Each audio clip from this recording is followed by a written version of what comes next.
Praise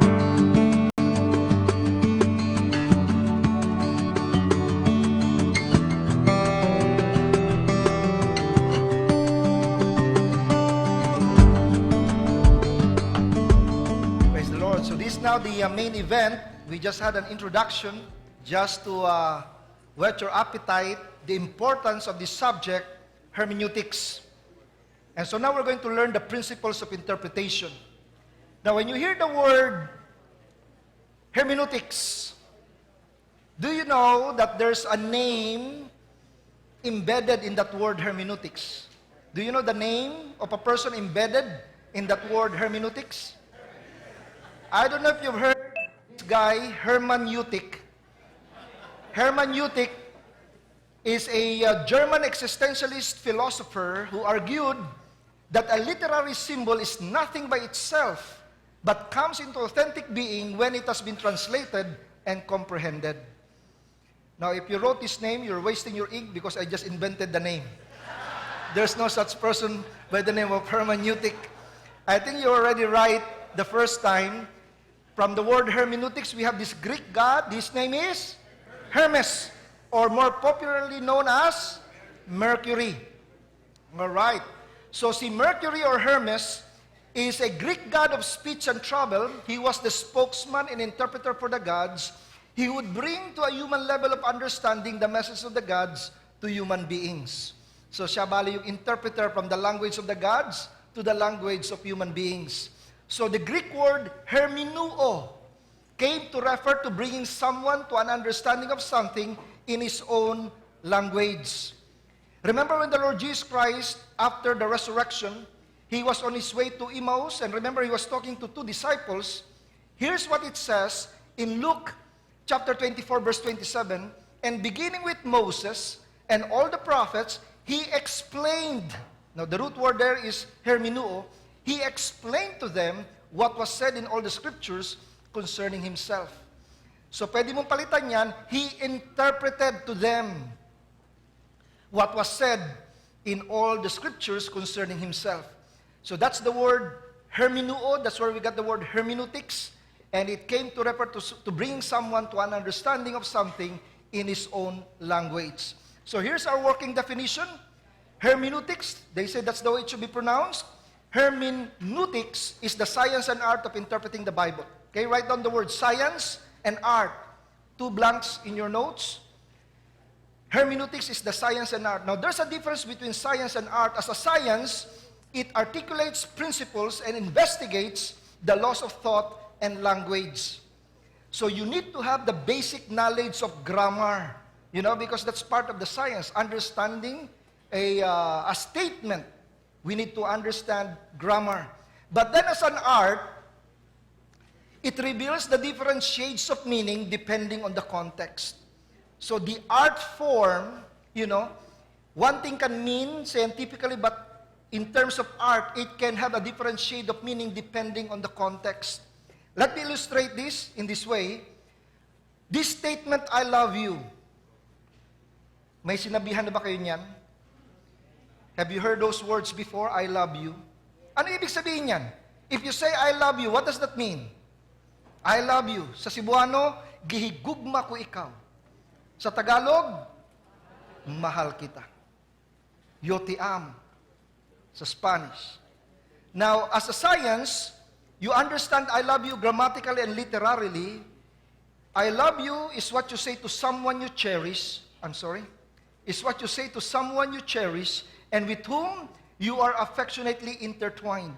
All right? I love you is what you say to someone you cherish and with whom you are affectionately intertwined. But then as an art, I love you, you need to understand correctly the implications or the different shades of meaning. So I love you can have different shades of meaning. For example, depending on the situation or the context. Kung yung nagsabi ng I love you is a teenage boy, a 13-year-old boy to his 13-year-old girlfriend. Anong klaseng I love you yan? We call that puppy love. Okay, puppy love lang yan. But you know what? As a science, it's what you say to someone you cherish and with whom you are affectionately intertwined. I love you. Now, tell me, will the meaning, the shade of meaning change if the one saying I love you is a mother to a child? Definitely. As a science, it's still the same. It's what you say to someone you cherish and with whom you are affectionately intertwined. But as an art, the context has changed. There's no more romantic attachment to it. This is now what you call familial love. All right? This is now what you call instinctive love. It's a love that you don't have to learn. Yung mga mothers, the moment the baby comes out, kahit pangit yung baby, sasabihin ng mother, ang cute ng baby ko. Di ba? Kahit pangit. Kasi instinctive yan eh. Kaya nga may kasabihan, the face that only a mother could love. Ba? Pag ganyan ang description sa kapatid, sobrang pangit mo. The face that only a mother could love. So, as a science, it's the same, but as an art, it changes. Now, how about if the one saying, I love you, is a husband to a wife of 50 years? Kapatid, hindi na puppy love yan. Yan daw ay asong ulol. No, wag naman. Wag naman, sobra naman. Wag naman. Ibig sabihin talagang totohanan na talaga yan. Wow, 50 years. You know, seeing the same face every morning. You know, talagang love na talaga yan. Now, as a science, it's the same. As an art, it changes the shade of meaning depending on the context. How about if the one saying, I love you is a man? I love this car. You know, it's a materialistic kind of love. Friends, that's what happens in the Bible. We need to learn the science, but then we need to find out the context, because the context will change the shade of meaning. That's the art. All right. So, therefore, hermeneutics provides us with a strategy that will enable us to understand what an author intended to communicate. No blanks there in your notes. It's just there printed. So here's the second word we need to define and then differentiate later on. Exegesis is the determination of the meaning of the biblical text in its historical and literary context. And so exegesis now is the determination of the meaning of the biblical text. So kung yung hermeneutics set of principles, when you apply these principles to the Bible, it's now called exegesis na. All right. So if hermeneutics consists of the principles by which the meaning is determined, exegesis is the actual interpretation of the text. Okay, no blanks there in your notes. It's all there. Now, the third word we need to define and differentiate is exposition. So yung exposition now is the communication of the meaning of the text with its relevance to present-day hearers. So, ano nga yung difference nito? Hermeneutics, set of principles. When you apply these principles to the Bible, you're now doing exegesis. Once you dig up the meaning from the Bible and then you begin to share it on Sunday morning, you're now doing exposition. Okay. So, there are two types of exposition. One is homiletics. This is the science and art by which the meaning and relevance of the biblical text are communicated in a preaching situation. So, yung exposition, pwedeng preaching, but then also it can be in a teaching situation or pedagogy. Pedagogy, again, the context here is teaching situation. So, behind the pulpit, bukas ng on Sunday morning, that's homiletics. Sa Sunday school room, that's pedagogy. Okay.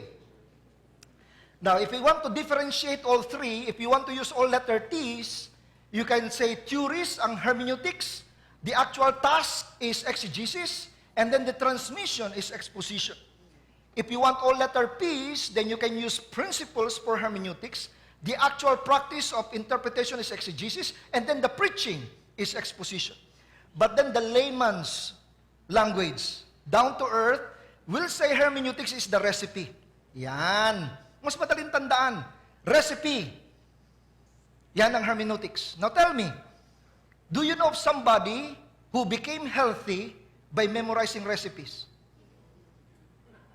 Do you become healthy by memorizing recipes? No. No one becomes healthy by just memorizing. You need to mix the ingredients and then actually bake or cook it. So exegesis is the actual baking. Yung actual baking is the exegesis. And then once it's cooked and then you slice in bite-sized slices on Sunday morning. That is now the actual serving on Sunday morning. Yan na po ang ating exposition.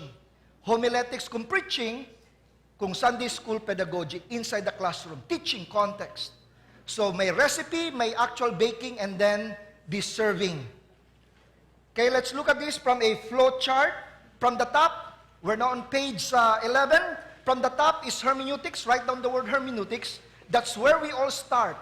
We need to find out first the recipe. All right? Hermeneutics is the principles for comprehending the content. Once we understand the principles, then we apply it to the Bible. That is called exegesis. Write down the word exegesis. So, kailangan hermeneutics and then exegesis. Once we unearth the meaning of the passage and we begin to teach it on Sunday morning, yan na po ang exposition. Two types of exposition. Behind the pulpit is homiletics. Inside the classroom is pedagogy.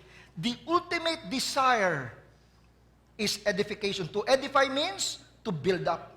Okay? To edify means to build up. Okay, just so that you'll have a mental picture here, that's the flow, all right? Yan yung process that we need to have. So, ngayon, today, we're understanding hermeneutics, yan po ang ating recipe. Tomorrow, we'll be understanding exegesis, yan po yung actual baking. And then, Lord willing, next year, level 3, we'll go into exposition, the actual preaching, the preparation of the sermon. All right? And how to preach expository sermons. Yan po yung goal natin dito. So that's the recipe, the baking, and then the serving. Now tell me, what will happen if the recipe is wrong? What will happen if the recipe is wrong? Wrong ang mixtures, wrong ang ingredients, you know, you'll have a problem sa baking. And then, pag pinakain mo, what will happen pag pinakain mo? You will have diarrhea. And that's what we fear, yung theological diarrhea. You know, the problem with theological diarrhea is people move fast when they have diarrhea, isn't it? You know, there was this job, they wanted somebody who's efficient, somebody who is effective, and so they tried to interview 4 applicants. They need to find out who's effective, who's efficient. So the first applicant was an American. Tinanong siya, what's the fastest thing that you can do? The American said, the fastest thing?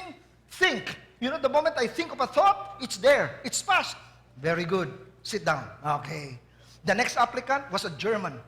The German was, what's the fastest thing that you can do? The German said, blink. You know, meron nga tayong kasabi, at the blink of an eye. Ba? That's fast. Okay, you may take your seat. The third applicant was a Chinese.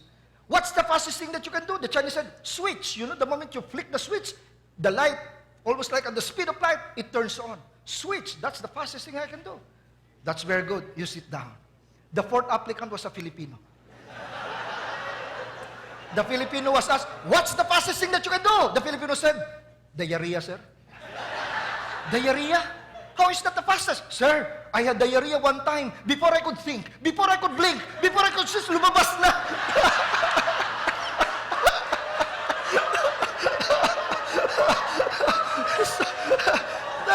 That's the fastest thing that you can do.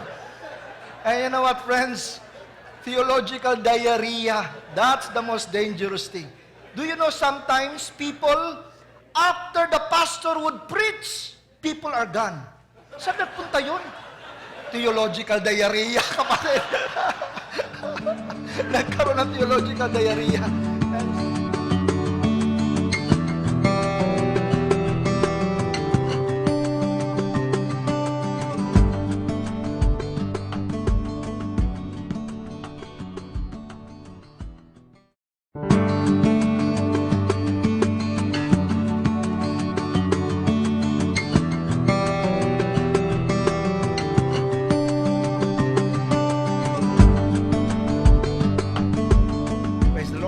Now the main event, we just had an introduction just to whet your appetite, the importance of this subject, hermeneutics. And so now we're going to learn the principles of interpretation. Now when you hear